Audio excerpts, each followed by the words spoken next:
নমস্কার বন্ধুরা, রামায়ণ হিন্দু ধর্মের অন্যতম মহান গ্রন্থ, যা পড়া বা শোনা মাত্রই এক অসাধারণ শান্তির অনুভূতি দেয়। এতে বর্ণিত প্রতিটি ঘটনা আমাদের জীবনযাপনের শিল্প শেখায়। এই ঘটনাগুলি থেকে শিক্ষা নিয়ে আমরা আমাদের জীবনকে সঠিক পথে চালিত করতে পারি। রামায়ণ থেকে আমরা আরেকটি গুরুত্বপূর্ণ শিক্ষা পাই। অবশেষে সবসময় ভালোবাসা এবং সততারই জয় হয়।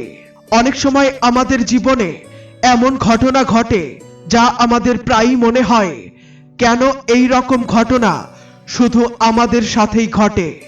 কিন্তু প্রকৃতপক্ষে এই ধরনের ঘটনাগুলি আমাদের কর্মের ফল, যা আমাদের পেরিয়ে আসতে হয়। আমাদের ভালো মন্দ কর্মই আমাদের ভাগ্য নির্ধারণ করে। ভগবান রামের বনবাসের সময় রাজা দশরথ উপলব্ধি করেছিলেন যে ভালো মন্দ কর্মের ফল থেকেই ভাগ্য তৈরি হয়। একজন ব্যক্তি যেমন কাজ করবে তার ভাগ্য তেমনই হবে। যখন শ্রীরাম সীতা ও লক্ষ্মণের সাথে বনবাসে চলে গেলেন, তখন রাজা দশরথ তাদের বিরহে রাতভর কষ্টে দিন কাটাতে থাকলেন। রাজা দশরথ বুঝতে পারলেন যে এই ঘটনা ঘটবেই, কারণ এটি পূর্ব নির্ধারিত ছিল। পুত্র বিরহে তিনি উপলব্ধি করলেন যে এর কারণ তার নিজেরই কিছু ভুল ছিল। একদিন যখন রাজা দশরথ মহারানী কৌশল্যার সাথে ছিলেন, পুত্র রামের স্মৃতিতে দুঃখ ও বিরহের বেদনায় ভেঙে পড়লেন।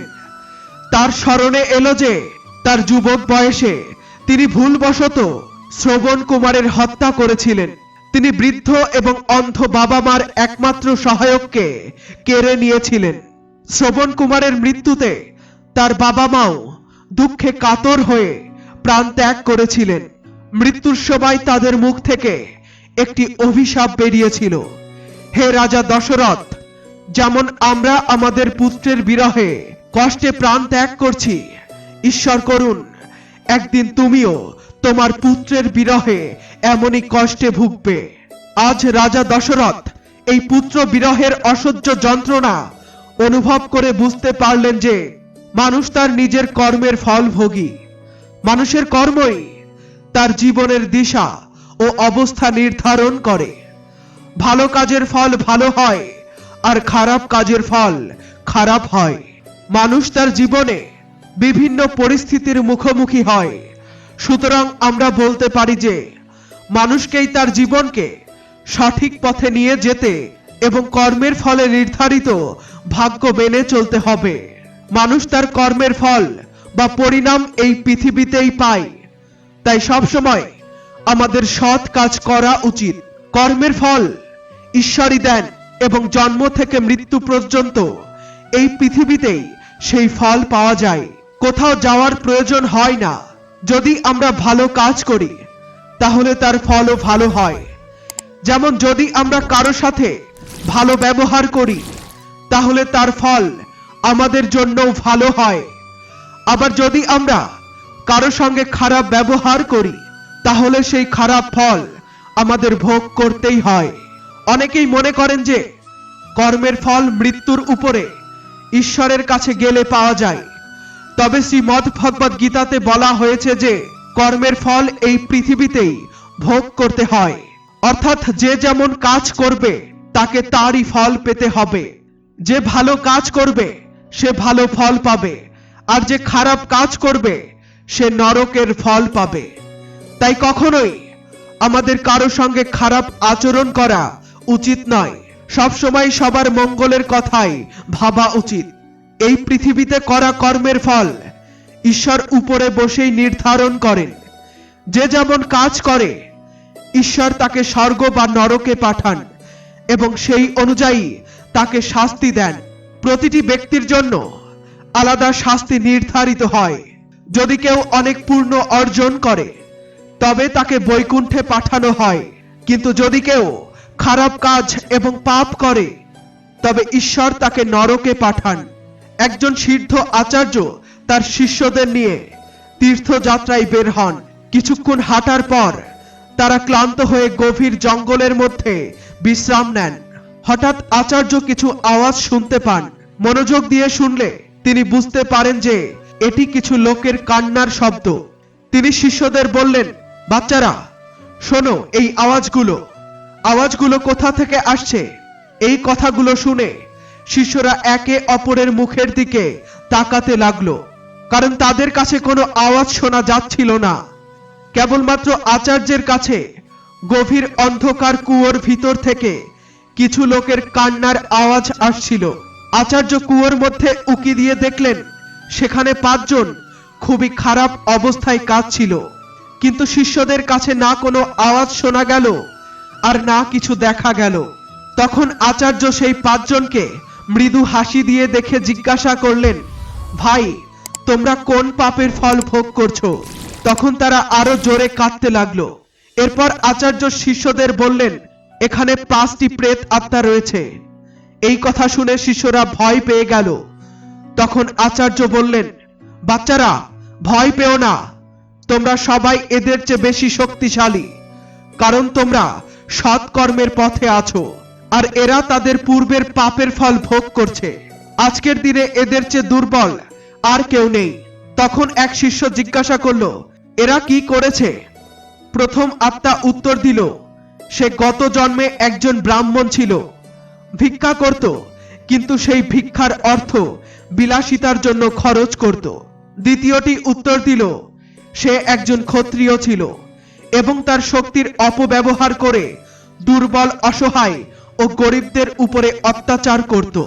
তৃতীয়টি বলল, সে একজন বৈশ্য ছিল, শুধু নিজের লাভের কথা চিন্তা করত এবং সবসময় জিনিসপত্রে ভেজাল মিশিয়ে বিক্রি করত, যার ফলে অনেক মানুষ মারা গিয়েছিল। চতুর্থটি বলল, সে একজন শূদ্র ছিল, সে খুব অলস ছিল এবং দায়িত্ব থেকে পালিয়ে যেত। সে তার বাবা মাকে মারত এবং সারা দিন রাত নেশা করত। পঞ্চমটি বলল, সে একজন লেখক ছিল এবং অশ্লীল গল্প লিখত, সমাজকে কামনার পথে চালিত করেছিল। এইভাবে তারা সবাই তাদের পাপের ফল ভোগ করছিল। তারা আচার্যের কাছে অনুরোধ করল, গুরুজি, আপনি পৃথিবীকে বোঝান যে পাপের পথ সাময়িক আনন্দ দেয়, কিন্তু তার শাস্তি বহু জন্মের অন্ধকারে ভোগ করতে হয়। মানুষকে তার কর্মের ফল ভোগ করতেই হয়, যে কোনো জন্মেই হোক। বলা হয়, যেমন ঈশ্বর আছেন তেমনি ভূতও আছে, তবে তারা যতটা দুর্বল ততটা আর কেউ নয়। মানুষ যতই গর্ব করুক না কেন, নিয়তি তার সকল কর্মের হিসাব রাখে। তাই সর্বদা সৎ পথে চলা উচিত। যদি কোনো ভুলও হয়ে থাকে তাহলে তা শুধরে নিতে হবে। বন্ধুরা, তোমরা নিশ্চয়ই বয়োজ্যেষ্ঠদের বলতে শুনেছ যে কর্মের ফল সবাই পায়, যেমন কর্ম তেমন ফল। এই পৃথিবীতে জন্ম নেওয়া প্রতিটি প্রাণীকেই তার কর্মের ফল ভোগ করতে হয় এবং এর থেকে মুক্তি পাওয়া যায় না। তবে এটা ভিন্ন যে কর্মের ফল কখন আসে। যে কর্ম বেশি হয় তা পরে আসে এবং যা কম হয় তা আগে ভোগ করতে হয়। খারাপ কর্মের ফল এই জন্মেই ভোগ করতে হয় আর ভালো কর্মের ফল পরবর্তী জন্মে অথবা এই জন্মেরই কিছুদিন পর পাওয়া যায়। কিন্তু কর্মের ফল সবসময়ই আসে। তোমার কর্মের ফল এই পৃথিবীতেই পাবে, আজ নয়তো কাল। তুমি যদি ভালো কাজ করো তবে ভালো ফল পাবে, আর যদি খারাপ কাজ করো তবে খারাপ ফল পাবে।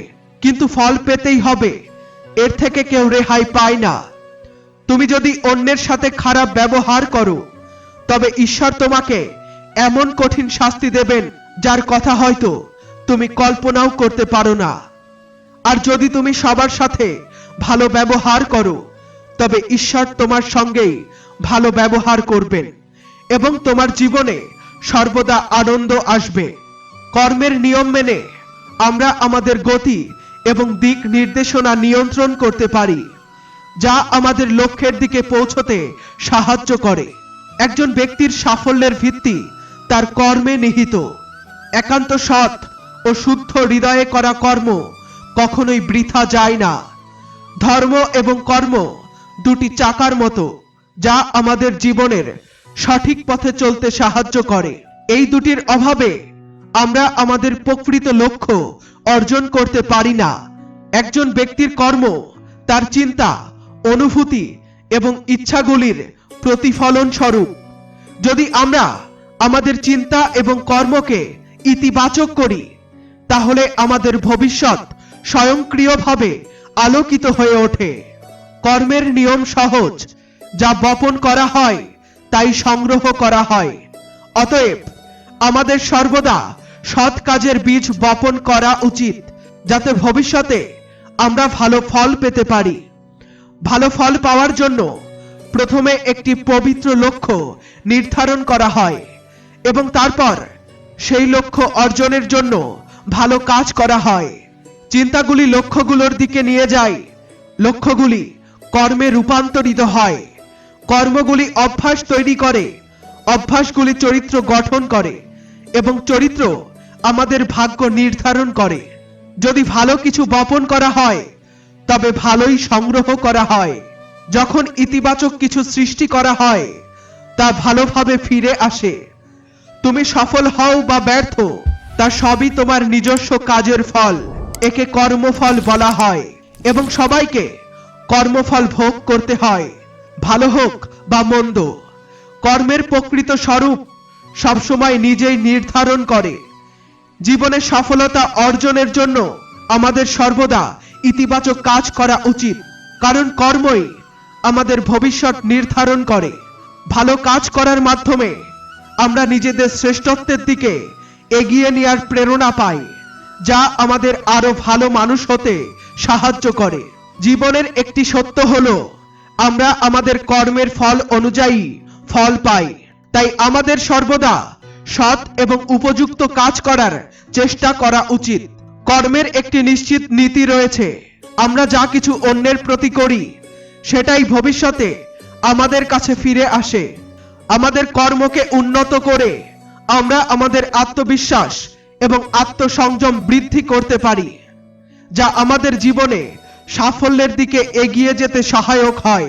ভালো কাজ করার প্রতি আমাদের নিষ্ঠা আমাদের আত্মাকে পবিত্র ও শুদ্ধ করে, যা আমাদের আধ্যাত্মিক আনন্দ ও শান্তির অভিজ্ঞতা লাভের জন্য যোগ্য করে তোলে। কর্ম ও সংকল্প ছাড়া কোনো ব্যক্তি তার জীবনে এগোতে পারে না। তাই ইতিবাচক চিন্তা ও কর্মের সঙ্গে জীবনযাপনের কলা শেখার কোনো বিকল্প নেই। কর্মের নিয়ম বুঝতে পারলে আমরা এই জ্ঞান লাভ করি যে কোনো কাজ করার আগে তার ফল নিয়ে ভাবা উচিত নয়। নিজের কর্মের বিষয়ে সচেতন হওয়া এবং অন্যদের সচেতন করা আমাদের জীবনকে আরো ভালো করতে পারে এবং আমাদের পরিপূর্ণতা উপলব্ধি করতে সহায়ক হয়। জীবনে সন্তুষ্টি এবং সমৃদ্ধি অর্জনের একমাত্র পথ হলো নিষ্ঠার সঙ্গে আমাদের কর্তব্য এবং কর্মের পালন করা। কর্ম ও ধর্মের মাধ্যমে আমরা আমাদের আত্মবিশ্বাসকে দৃঢ় করতে পারি এবং জীবনের সকল চ্যালেঞ্জের মোকাবিলা করতে পারি। যেমন তুমি অন্যের সঙ্গে আচরণ করো, তেমনি অন্যরা তোমার সঙ্গে আচরণ করবে। যখন তুমি কাউকে প্রতারণা করো, তখন তোমাকেও প্রতারণার শিকার হতে হয়। প্রতারণা করার আগে একবার ভেবে দেখো, তুমি কি চাও যে দুনিয়া তোমার সঙ্গে এমনটাই করুক? কর্ম তোমার পাশে থাকে, আর জয়ী হওয়ার জন্য প্রতারণা কখনো সঠিক পথ হতে পারে না। কর্মের ফল ভোগ করতেই হবে, এই সত্য মেনে নিতে প্রস্তুত হও। যখন তুমি প্রতারণা করো, তখন তুমি নিজের আত্মার সঙ্গেই প্রতারণা করো। তোমার কর্ম থেকে মুক্তির একমাত্র উপায় হলো সৎ এবং সত্যের সঙ্গে থাকা। আমাদের কর্মের শুরু হয় আমাদের চিন্তা থেকে। যে ধরনের চিন্তা আমাদের মনে আসে, আমরা সেই ধরনের কর্মই করতে শুরু করি। ইতিবাচক এবং ভালো চিন্তা আমাদের ভালো কাজ করতে উদ্বুদ্ধ করে, যার ফলও হয় মধুর। এর বিপরীতটিও সত্য। প্রত্যেক রাতেরই একটি সকাল আছে এবং প্রতিদিনের একটি নির্দিষ্ট সন্ধ্যা আছে। জীবনের প্রতিটি কর্মের নির্ধারিত ফল রয়েছে। নিজের সৎ কাজের সাক্ষী হিসেবে কেবল ঈশ্বরকে মানো। অন্যদের দৃষ্টিতে ভালো দেখানোর প্রয়াস নিজের স্বার্থ সিদ্ধির জন্য নয়। যে অন্যের দুঃখ বোঝে না এবং অনুভব করে না, সে তার নিজের ধর্ম থেকে দূরে থাকে। কর্ম থেকে বিরত থাকা উচিত নয়, যারা সারা জীবন সুখের সন্ধান করে অথচ নিজেদের কর্ম ভুলে যায়, তাদের সুখ অধরাই থেকে যায়। যারা নিজেদের ভুলে অন্যের মঙ্গল করে, তারা সারা জীবনের জন্য অমৃত সুখ সংগ্রহ করে। এখানে সবাই কর্মের ফল পায়, দেরিতে হোক কিংবা শীঘ্রই। তাই দুর্বলকে কষ্ট দিও না, মনে রেখো কর্ম কখনো ভুলে যেও না, কারণ তুমি তোমার ভবিষ্যৎ গড়ো, আর তোমার কর্মই তোমার সুখ দুঃখের ভিত্তি। কর্মই মানুষকে পরিচয় দেয়, ভালো কর্মের শক্তিতেই ভাগ্য শক্তিশালী হয়, আর ভালো কর্মই সুখের চাবি। খারাপ কর্ম অসীম দুঃখের ভান্ডার হয়ে ওঠে। পৃথিবীতে সবকিছু মিথ্যা, এই দেহ, মন, মায়া। সত্য যদি কিছু থাকে তবে তা তোমার কর্ম, যা তোমাকে তোমার সত্তার সঙ্গে মিলিয়ে দেয়। কর্মের বোঝা কেমন হবে, হালকা না ভারী, তা সম্পূর্ণ তোমার ইচ্ছা এবং দায়িত্বের উপরে নির্ভর করে। পরহিতে কাজ করলে মন হালকা হয়, আর নিজস্ব স্বার্থ ত্যাগ করলে সংসারের কষ্ট দূর হয়। সৎ কর্ম করো এবং কল্যাণে যুক্ত হও, কারো অনুমতির অপেক্ষা করো না। সময় এলে প্রতিটি কর্মের ফল নিজেই কথা বলে। এ বিশ্বাস নিয়ে কাজ করো যে সবকিছুই ভালো হবে। সব দুঃখের একমাত্র কারণ এই জাগতিক মায়া এবং আকাঙ্ক্ষা। যখন তুমি এই সত্য বুঝে নাও, তখন সব চিন্তা আপনা আপনি দূর হয়ে যায়। সমুদ্র যেমন ছোট বড় নদীকে নিজের মধ্যে গ্রহণ করে, তেমনি তুমিও নিজেকে সাগরের মতো করো, সবার জন্য উন্মুক্ত। তুমি যখন অন্য কারো মুখে হাসি নিয়ে আসো, তাদের মুখে খুশির ছাপ ফোটাও, তখন ঈশ্বর তোমার জন্য সুখ, সমৃদ্ধি ও ভালোবাসার আয়োজন করেন। ভালোবাসার এমন শক্তি আছে যে ঈশ্বর নিজেই সশরীরে মিষ্টি ফল খেতে আসেন, দান করেন। ঈশ্বর নিজের সৈন্যবাহিনী দুর্যোধনের জন্য রাখেন এবং নিজে পাণ্ডবদের পাশে দাঁড়ান। তাই সৎ সাহায্য দাও, সত্যিকারের সঙ্গী হও। অন্যের জন্য এমন কিছু করো যা কাজে আসে, কারণ এতে সবকিছু ঠিক হয়ে যায়। যারা অন্যের জন্য মন্দ করে, তারা নিজেদের জন্য মন্দ ডেকে আনে। কর্মচক্র এমনই, কর্ম কখনো থামে না, যা বপন করো তাই কাটা হবে। যারা অন্যের অমঙ্গল কামনা করে, তারা নিজের অমঙ্গলও কামনা করে। অন্যরা তোমার সঙ্গে কি খারাপ করেছে তা নিয়ে সময় নষ্ট করো না, তাদের উত্তর কর্মকেই দিতে দাও। কিছু মানুষ ভয়ে থাকে যে ঈশ্বর দেখছেন, আবার কিছু মানুষ বিশ্বাস করে যে ঈশ্বর দেখছেন। যাদের হৃদয় খারাপ চিন্তায় পূর্ণ, তারা তীরের কাছেও ভয় পায়। আর যারা ভালো কাজকে জীবনের লক্ষ্য বানায়, তারা তুফানের মধ্যেও নির্ভয়ে থাকে। ভালো পথে হাঁটলে বাধাকে ভয় কিসের? খালি হাতে এসেছি, আবার খালি হাতেই চলে যেতে হবে। তাহলে এ শরীর নিয়ে গর্ব কিসের? এই শরীর আমাদের কিছুই নয়, জল, বায়ু, পৃথিবী, আকাশ আর আগুন থেকে তৈরি, এবং আবার সেই উপাদানেই মিশে যাবে। এই পৃথিবী আমাদের কর্মক্ষেত্র। নিজের দায়িত্বকে চেনো। আমার ভাগে সুখ কেন কম, আর দুঃখের কোনো হিসাব নেই কেন?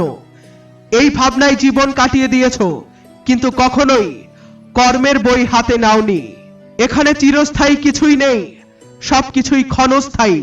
কিন্তু ভালো কাজ সবসময় রয়ে যায় তোমার নামে স্মৃতি হয়ে। যা দাও, যেমন দাও, যে ভাব নিয়ে দাও, তা ফিরে আসে। কর্মের প্রভাবেই তুমি যদি কারো মঙ্গল করো, আর সে যদি বদলে তোমার জন্য খারাপ ভাব পোষণ করে, তাহলে এ নিয়ে মন খারাপ করো না। কর্মের নিজস্ব হিসাব আছে। ভালো কাজ এবং ভালো সংস্কার ভাগ্য দিয়ে আসে না, বরং তা নিজে অর্জন করতে হয়। মিষ্টি কথার মতো পৃথিবীতে কিছুই নেই, আর পরহিতের কাজে যে সময় ব্যয় হয় তার কোনো মূল্য নেই। স্বার্থপরতায় কল্যাণ হয় না, অহংকারে পূর্ণ অর্জন হয় না। যদি দেখানোর জন্য ভালো কাজ করো, তবে তা প্রকৃত ভালো কাজ নয়। ভালো কাজ করার জন্য কখনো ভাবতে হয় না। এই সৎ কর্মের রং মনে লাগিয়ে রাখো, কখনো তা মুছতে হয় না। যা চলে গেছে তার জন্য অনুশোচনা করো না। ভবিষ্যতের জন্য কখনো ভয় পেও না। সত্য হলো, এই মুহূর্ত, তাই কখনো তা ভুলে যেও না। সৎ কাজ করে যাও, হেরে গিয়ে থেমো না। কেউ চিরকাল সঙ্গে থাকে না, শুধু নিজের কর্মসঙ্গী হয়। এখানে পরহিতকেই লক্ষ্য বানাও, এর চেয়ে বড় কোনো ধর্ম নেই। সৎকর্মীর জীবন চন্দনের মতো সুগন্ধ ছড়ায়, যার সঙ্গেই থাকে তাকে সুবাসে ভরিয়ে তোলে। বাহ্যিক সৌন্দর্যের চেয়ে মনে পবিত্রতা রাখা গুরুত্বপূর্ণ, কারণ সুন্দর ও নির্মল মনের মধ্যে ঈশ্বর নিজেই বাস করেন। যদি অন্যায় বিশাল কৌরব সেনার মতো দাঁড়িয়ে থাকে, তবে জয় নিশ্চিত যখন শ্রীকৃষ্ণ নিজেই সত্যের সারথি হন। স্বার্থ নিয়ে ভালো কাজ কখনো সম্ভব নয়, কারণ নিঃস্বার্থভাবে পরোপকার করা এমন এক মহৎ কাজ যার কোনো মূল্য হয় না। দুর্বল কোনো মানুষ নয়, পরিস্থিতিই তাকে বাধ্য করে। আর যে কখনো ধৈর্য হারায় না, ঈশ্বরই তাকে সঠিক পথ দেখান। মন্দ কাজের ফলে সাময়িক সুখ পাওয়া গেলেও ভাগ্য যখন প্রতিফল দেয়, তখন প্রতিটি মুহূর্ত অনুশোচনায় কাটে। ভাগ্য ও কর্মের মধ্যে সম্পর্ক আছে। কর্মই ভাগ্য গঠন করে, আবার তা বদলে দেয়। যদি কোনো দ্বিধা থাকে কোন পথে এগোতে হবে, তবে নিজেকে এই প্রশ্ন করো, তুমি কেমন ফল চাও, তিক্ত নাকি মিষ্টি? পৃথিবীতে কোনো উপাসনা বা ভক্তি নেই যা অন্যের মঙ্গল করার চেয়ে বড়। সৎ কর্মের সামনে অসৎ কাজ টিকতে পারে না, কারণ ভালো কাজের শক্তির চেয়ে বড় কোনো শক্তি নেই। বন্ধুরা, আজকের এই নিবেদন আপনাদের কেমন লাগলো অবশ্যই একটি কমেন্ট করে জানান। ভিডিওটি ভালো লাগলে একটি লাইক করে দিন, আর আমাদের চ্যানেলে নতুন হলে চ্যানেলটি সাবস্ক্রাইব করে আমাদের সাথে জুড়ে থাকুন। ফিরে আসছি নতুন কোনো ভিডিও নিয়ে, ততক্ষণ পর্যন্ত সুস্থ থাকুন।